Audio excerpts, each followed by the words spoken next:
नमस्कार, आप देख रहे हैं द न्यूज वर्ल्ड और मैं हूं आपके साथ पूजा। खबरों पर जाने से पहले एक नजर डालता है टॉप हेडलाइंस पर। भारतीय जनता पार्टी द्वारा सदस्यता अभियान की समीक्षा बैठक का आयोजन। प्रदेश सरकार अंत्योदय एवं सुशासन की स्थापना के लिए कटिबद्ध, मंत्री जोगाराम पटेल। राष्ट्रपति द्रौपदी मुर्मू द्वारा ब्रह्मा कुमारी के टानल हॉल में वैश्विक शिखर सम्मेलन का शुभारंभ। सच्ची आया माता मंदिर में शारदीय नवरात्रि पर हो रहे धार्मिक अनुष्ठान। तो ये थी हेडलाइंस और अब खबरें विस्तार से। भारतीय जनता पार्टी सदस्यता अभियान के राष्ट्रीय मंत्री एवं सदस्यता अभियान प्रदेश प्रभारी ऋतुराज सिन्हा जोधपुर दौरे पर है। इस दौरान उन्होंने सदस्यता अभियान को लेकर संगठनात्मक बैठक की और 15 अक्टूबर तक सदस्यता अभियान के लक्ष्य को पूरा करने के निर्देश दिए। ऋतुराज सिन्हा ने कहा कि जोधपुर के संगठन की दृष्टि से 3 जिले हैं, उन 3 जिलों की आज संगठनात्मक बैठक है। इस बैठक में सदस्य अभियान को लेकर भी चर्चा की गई। देश में भारतीय जनता पार्टी का सदस्य अभियान बहुत तेजी से चल रहा है और अब तक 7 करोड़ से अधिक लोग भाजपा के सदस्य बन चुके हैं। उन्होंने कहा कि जोधपुर में सदस्यता अभियान में काफी बेहतर काम हुआ है और आज इस बैठक में कार्यकर्ताओं को निर्देशित किया गया है कि वह 15 अक्टूबर तक सदस्यता अभियान में अधिक से अधिक लोगों की भागीदारी सुनिश्चित करे ताकि राजस्थान एक नया कीर्तिमान स्थापित कर सके। उन्होंने कहा कि जम्मू कश्मीर और हरियाणा के चुनाव को लेकर जिस तरह से फीडबैक मिल रहा है उसमें अब तक ये बात स्पष्ट हो चुकी है कि जम्मू कश्मीर के लोग ये समझ चुके हैं कि उनके क्षेत्र का विकास मोदी सरकार के साथ चलने से ही संभव है। वहीं हरियाणा में भी कई भावनात्मक बातें की गई है, लेकिन जनता अब कांग्रेस के छलावे में नहीं आने वाली है और प्रचंड बहुमत के साथ हरियाणा में भारतीय जनता पार्टी की सरकार बनेगी। उन्होंने कहा कि राजस्थान सरकार प्रदेश के हर वर्ग में विकास और उत्थान की दिशा में काम कर रही है और संकल्प पत्र के सभी वादों को पूरा किया जा रहा है।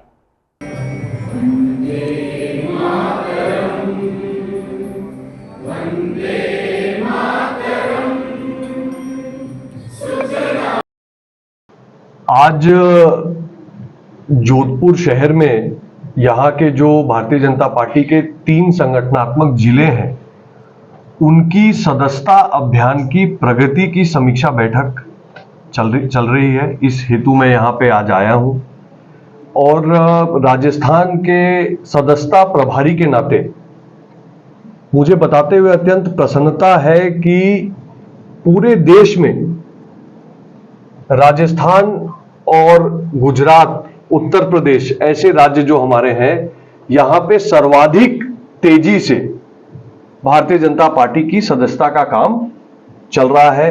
पूरे देश में 7 करोड़ से अधिक सदस्य भारतीय जनता पार्टी के मात्र 25 दिन में बने और राजस्थान में भी बहुत तेजी से प्रतिदिन लाखों लाख सदस्य भारतीय जनता पार्टी में जुड़ रहे हैं और इसी के लिए मैं अपने कार्यकर्ताओं के बीच बातचीत करने, उनके अनुभव साझा करने और उनसे आग्रह करने कि हम सदस्यता अभियान अभी 15 अक्टूबर तक चलनी है, हम और तेजी से इस पे आगे बढ़े और आने वाले 10 दिन में राजस्थान एक नई कीर्तिमान सदस्यता के नाते स्थापित करे।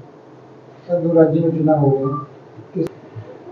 देखिए, जिस तरह के रुझान और जिस तरह का फीडबैक हमको हरियाणा से भी और जम्मू कश्मीर से आ रहा है, एक बात तो स्पष्ट है कि लोग इस बात को समझ रहे हैं कि जम्मू कश्मीर का विकास, जम्मू कश्मीर में स्थिरता तभी होगी जब नरेंद्र मोदी जी की सरकार के साथ जम्मू कश्मीर आगे बढ़ेगा।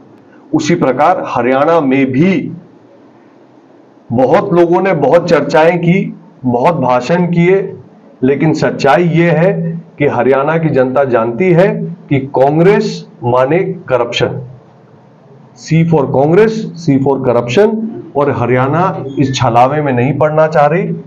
और मुझे पूरा विश्वास है कि जब चुनाव के परिणाम आएंगे तो आप देखोगे कि भारतीय जनता पार्टी हरियाणा में भी एक प्रचंड जीत के साथ सामने आएगी। राजस्थान में सर किस तरह काम हो सकता है? राजस्थान की सरकार जनता की सेवा में निरंतरता से काम कर रही है। वो किसान की बात हो या सिंचाई की बात हो या अन्य विकास कार्य हो। अभी मुख्यमंत्री जी जापान से दौरे से आए, बड़ा इन्वेस्टमेंट लेके आए, अनेकों अनेक जो विकास कार्य हमारे मैनिफेस्टो में कमिटेड थे उन सब पे कार्य हो रहा है, निरंतरता से हो रहा है। और मुझे लगता है कि पार्टी की सभी लोग मिलकर, सभी मंत्री, सभी विधायक, साथ में सभी कार्यकर्ता मिलकर जनता की सेवा के लिए तत्पर हैं। और बाकी जो भी चर्चाएं हो रही हैं सिर्फ राजनीतिक गलियारों में हो रही है, इसमें कोई सत्यता नहीं। भारतीय जनता पार्टी का सदस्यता अभियान जैसा आप सबको मालूम है 2 सितंबर से प्रारंभ हुआ और उसका दूसरा चरण में उसकी समीक्षा के नाते से हमारे प्रभारी जी ऋतुराज सिन्हा जी बिहार से बिलोंग करते हैं, वो आज आए हैं। तीनों जिलों की समीक्षा है और मैं ये कहते हुए मुझे हर्ष है कि जोधपुर शहर ने बहुत अच्छे से सदस्य बनाए हैं और इस सदस्यता को कैसे गति मिले और कैसे आगे बढ़े, इस नाते से आज ये कार्यक्रम यहाँ रखा गया है। संसदीय कार्य, विधि एवं न्याय मंत्री जोगाराम पटेल ने शुक्रवार को जोधपुर सर्किट हाउस में जन सुनवाई कर आमजन की समस्याएं सुनी और संबंधित अधिकारियों को त्वरित आवश्यक कार्रवाई कर राहत प्रदान करने के लिए निर्देश दिए। पटेल ने कहा कि प्रदेश सरकार माननीय मुख्यमंत्री भजनलाल शर्मा के कुशल एवं संवेदनशील नेतृत्व में अंत्योदय एवं सुशासन के संकल्प को साकार करने के लिए कटिबद्ध होकर कार्य कर रही है। आमजन के कार्य नियत समय में हो, इसके लिए सरकार द्वारा नियमित जन सुनवाई की जा रही है। उन्होंने कहा कि जन सुनवाई में प्राप्त परिवेदनाओं का नियमानुसार शीघ्र निस्तारण करके आमजन को राहत प्रदान की जा रही है। संसदीय कार्य मंत्री ने कहा कि अधिकारी आमजन से संवाद रखकर जनहितैषी कार्यों को प्राथमिकता के साथ संपादित करें। सभी अधिकारी अपने विभागीय कार्यालयों की नियमित मॉनिटरिंग कर औचक निरीक्षण करें। उन्होंने कहा कि अधिकारी एवं कार्मिक संवेदनशीलता एवं गंभीरता के साथ राजकीय कर्तव्यों का निर्वहन करें। उन्होंने शहर एवं ग्रामीण क्षेत्रों से आए आमजन की समस्याओं को सुना और विश्वास दिलाया कि समस्याओं का निस्तारण प्राथमिकता के साथ त्वरित रूप से किया जाएगा। राष्ट्रपति द्रौपदी मुर्मू ने ब्रह्मा कुमारीज के डायमंड हॉल में आयोजित वैश्विक शिखर सम्मेलन का शुभारंभ किया। राष्ट्रपति का ब्रह्मा कुमारीज के पदाधिकारियों ने स्वागत अभिनंदन किया। इस दौरान राजस्थान के राज्यपाल हरिभाऊ बागड़े, ब्रह्मा कुमारीज प्रमुख दादी रतन मोहन सहित कई लोग मौजूद रहे। राष्ट्रपति ने ओम शांति के साथ संबोधन के साथ अपने भाषण की शुरुआत करते हुए कहा कि आज इस ग्लोबल समिट में शामिल होकर बहुत खुशी हो रही है। आत्मा स्वच्छ स्वस्थ हो तो सब कुछ हो जाता है। मानसरोवर में शिव बाबा के रूम में मुझे कुछ समय बिताने का समय मिला, साथ ही राजयोगी ब्रह्मा कुमार भाई बहनों के साथ समय बिताने का समय मिला। आज राजयोगी निर्वर भाई की कमी महसूस हो रही है। राष्ट्रपति ने कहा कि आध्यात्मिकता का मतलब अपने कर्म को शुद्ध और सात्विक बनाकर मन को संवारने का मार्ग है। स्वच्छता सिर्फ बाहरी नहीं, हमारे विचारों में भी होनी चाहिए। परमात्मा विचित्र है, हम भी विचित्र है। परमात्मा स्वच्छ स्वरूप है, हम सभी स्वच्छ स्वरूप है। धरती पर आकर आत्मा में दाग लग जाते हैं। सामाजिक, मानसिक, भावनात्मक सभी आपस में जुड़े हुए इन सभी रूप में हमारा स्वस्थ होना जरूरी है। राजस्थान के राज्यपाल ने कहा कि यहाँ आकर आज बहुत आनंद की अनुभूति हो रही है। अपने शहर जोधपुर में पिछले 9-10 वर्षों से सांस्कृतिक एवं पारंपरिक गरबा महोत्सव की थीम पर सिद्धार्थ डांडिया महोत्सव का आयोजन किया जाता है।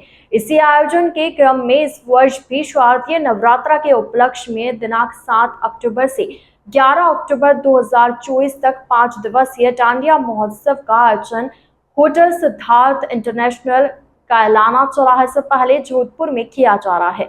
इस आयोजन में हर वर्ष की भांति शहरवासियों का भरपूर प्यार व सहयोग मिलता है। आयोजन के प्रत्येक सीजन में लगभग 4 से 5 हजार शहरवासी बढ़ चढ़कर भाग लेते हैं। इस बार के 5 दिवसीय आयोजन में प्रत्येक दिन अलग अलग गेस्ट बीम पर यह कार्यक्रम आयोजित होगा, जिसमें media guest, doctors guest, political guest, प्रशासनिक गेस्ट, सोशल एक्टिविस्ट गेस्ट इत्यादि की बीम पर गेस्ट आमंत्रित होंगे। इस कार्यक्रम में शहरवासी गरबा रास के अलावा आकर्षक गिफ्ट्स लकी ड्रॉ के माध्यम से प्राप्त कर सकेंगे, जिसमें पैड कूपन के प्रतिभागी लकी ड्रॉ के माध्यम से लाखों रुपए के इनाम प्राप्त कर सकेंगे। इस आयोजन में भाग लेने वाले प्रतिभागियों के लिए प्रतिदिन best couple, best dance, best dress, best kid इत्यादि उपहार दिए जाएंगे। इंटरनेशनल होटल कायलाना रोड पर 7 अक्टूबर से 11 अक्टूबर तक सिद्धार्थ डांडिया महोत्सव का आयोजन किया जा रहा है। इस आयोजन की मुख्य विशेषता ये है कि सबसे पहले तो सिद्धार्थ डांडिया उत्सव 2014 से जोधपुर में हो रहा है और जोधपुर की जनता का हर बार अपार सहयोग मिलता है और बहुत ही शानदार प्रोग्राम रहता है और अत्यधिक भीड़ रहती है। इसके अलावा हम पिछले 5 सालों से जो प्रोग्राम करें, एक अलग हटके कर हम फीमेल डीजे बुलाते हैं बाहर से, जो डांडिया बजाती है और वो अलग तरह से डांडिया बजाती है, जिससे कि जनता को यहाँ ज़्यादा मज़ा आता है। इसके अलावा हर दिन best male, best female, best couple, best dandiya dress, इस तरह के काफ़ी बेस्ट किस के अवार्ड रखे गए हैं। और लास्ट दिन जो डांडिया का प्रोग्राम 7 अक्टूबर से 11 अक्टूबर तक चलेगा। लास्ट दिन 11 अक्टूबर को जो पेड पास है उनके 5 दिन के कूपन मिलाए जाएंगे, मिलाकर एक ड्रॉ खोला जाएगा। ड्रॉ में करीबन 1.5 लाख रुपए के इनाम शुभम के मार्ट और अनुपम एजेंसी द्वारा दिए जाएंगे। पास का क्या चार्ज होगा? पास का 200 रुपये पर पर्सन पर डे, मतलब 200 रुपये 2 पर्सन पर डे। कितने बजे तक? द न्यूज बर्ड के इस बुलेटिन में फिलहाल वक्त हो चला एक छोटे से ब्रेक का। ब्रेक के बाद जल्द हाजिर होंगे, आप बने रहिए द न्यूज बर्ड के साथ।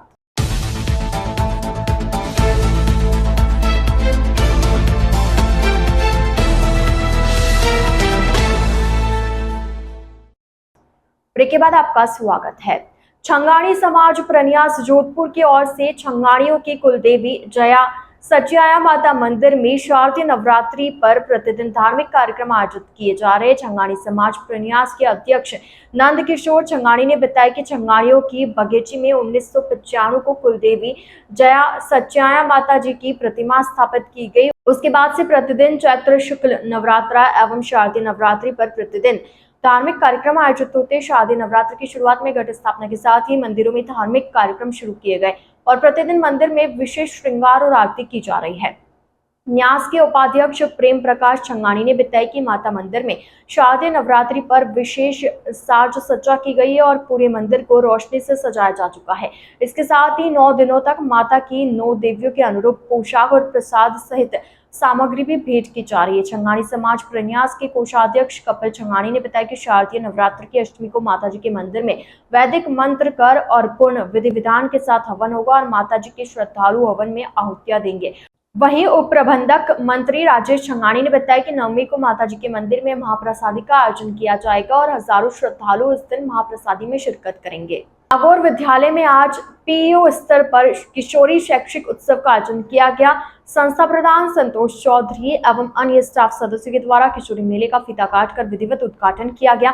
मेले के प्रभारी सुनीता सारस्वत व्याख्याता गृह विज्ञान ने बताया कि प्राथमिक कक्षा एवं मध्य एवं उच्च माध्यमिक कक्षाओं के अलग अलग मॉडल बनाए गए। मॉडलों को विषय आधारित अलग अलग जोन में बांटा गया था। जोन 1 में हिंदी अंग्रेजी, जोन 2 में विज्ञान गणित तथा जोन 3 में सामान्य विज्ञान।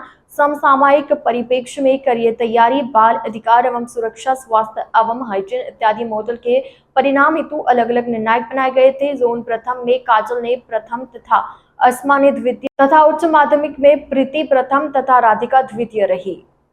जोधपुर शहर के पाल रोड स्थित सीतराम नगर में किराए पर रहने वाले एक व्यक्ति की 14 वर्षीय पुत्री ने फंदे पर लटककर अपनी जान दे दी। बच्ची ने नए कपड़े दिलाने की मांग अपने माता पिता से रखी थी। दंपति मजदूरी करता है और वक्त घटना बाहर गया था। पुलिस ने मर्ग में कार्रवाई कर शव परिजनों को सुपुर्द किया। चौपाजनी हाउसिंग बोर्ड थाना अधिकारी नितिन दवे ने बताया कि मूलतः मध्य प्रदेश के उज्जैन स्थित जयवंतपुर हाल सीताराम नगर पाल रोड पर किराए पर रहने वाले संतोष चौहान अपनी पत्नी और 14 साल की बेटी टीना के साथ किराए पर रहता था। पति पत्नी छूटकर मजदूरी करने के साथ घरों में साफ सफाई और खाना बनाने का काम करते। एक बेटा है जो कि नौनिहाल में रहता था। संतोष चौहान की पुत्री टीना ने नए कपड़े दिलाने की मांग रखी, तब उसे काफी समझाया गया। बाद में उसे शाम को कपड़े दिलाने के लिए राजी हो गई। शाम को संतोष चौहान अपनी पत्नी को काम कर घर पर छोड़ने आया और वापस आधे घंटे में लौटा तो टीना कमरे में पंखे के हुक में साड़ी का फंदा लगाकर लटकी हुई मिली। उसे तत्काल फंदे से उतारकर अस्पताल ले जाया गया, मगर तब तक उसकी सांस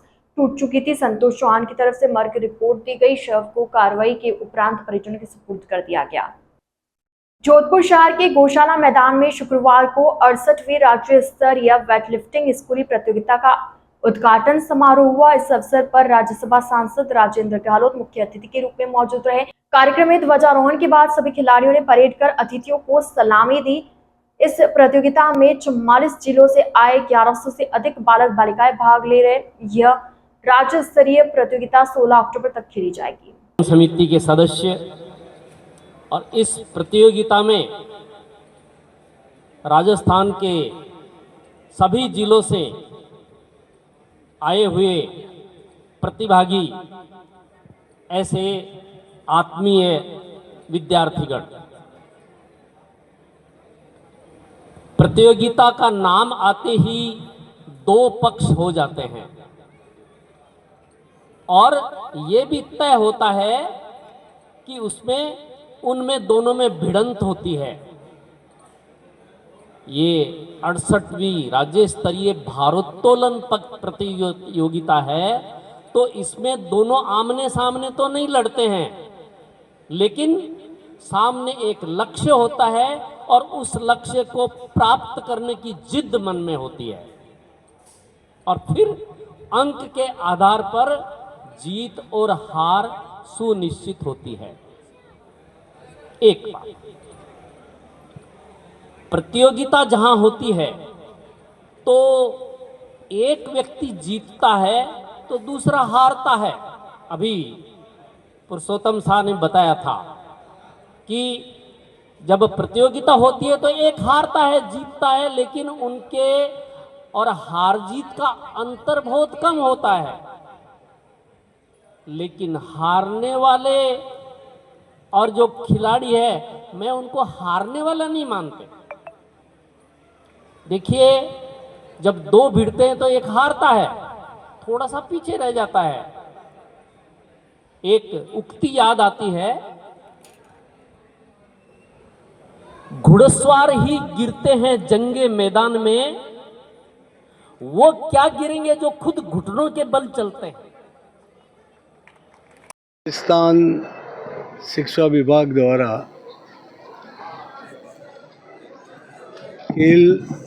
राजस्थान स्तरीय खेल कूद प्रतियोगिता वेट लिफ्टिंग का जोधपुर में श्री गणेश हुआ है। इस अवसर पर राजस्थान भर से आए हुए खिलाड़ियों का मैं जोधपुर के नागरिक के नाते उनका स्वागत अभिनंदन करता हूँ। पिछले कुछ वर्षों में हमने देखा है कि खेल के माध्यम से खेलों का स्तर सुधरा है और हमारे देश के प्रधानमंत्री आदरणीय नरेंद्र मोदी जी हमेशा खिलाड़ियों को प्रोत्साहित करने के लिए विभिन्न कार्यक्रमों का आयोजन करते रहते हैं। और उसके साथ भी हमारे राजस्थान के मुख्यमंत्री आदरणीय भजन लाल शर्मा ने भी इस बात के लिए लोगों को आग्रह किया है और शिक्षा विभाग को भी खेल का जो समय रखा है उसमें अधिक से अधिक खिलाड़ियों को प्रोत्साहित किया जाए, उनको प्रशिक्षित किया जाए और उनके खेल के मैदान की व्यवस्था की जाए। मुझे इस बात की खुशी है कि जोधपुर शहर में ये जोधपुर क्रीड़ा स्थल जो गौशाला में बना हुआ है, इसके माध्यम से अनेकों खिलाड़ी प्रशिक्षित होकर तैयार हो रहे हैं, जिन्होंने विभिन्न खेलों के अंदर अपने राज्य स्तरीय और राष्ट्रीय स्तरीय पुरस्कार लिए हैं। मैं सभी खिलाड़ियों के उज्जवल भविष्य की कामना करता हूँ। द न्यूज़ वर्ल्ड के इस बुलेटिन में फिलहाल के लिए इतना ही। आइए चलते चलते एक बार फिर नजर डालते हैं आज की top headlines. Bharatiya Janata party द्वारा सदस्यता अभियान की समीक्षा बैठक का आयोजन। प्रदेश सरकार अंत्योदय एवं सुशासन की स्थापना के लिए कटिबद्ध, मंत्री जोगाराम पटेल। राष्ट्रपति द्रौपदी मुर्मू द्वारा ब्रह्मा कुमारी के टानल हॉल में वैश्विक शिखर सम्मेलन का शुभारंभ। सच्ची आया माता मंदिर में शारदीय नवरात्रि पर हो रहे धार्मिक अनुष्ठान। तो अब दीजिए इजाजत पूजा को और आप इसी तरह बने रहिए द न्यूज़ वर्ल्ड के साथ। नमस्कार।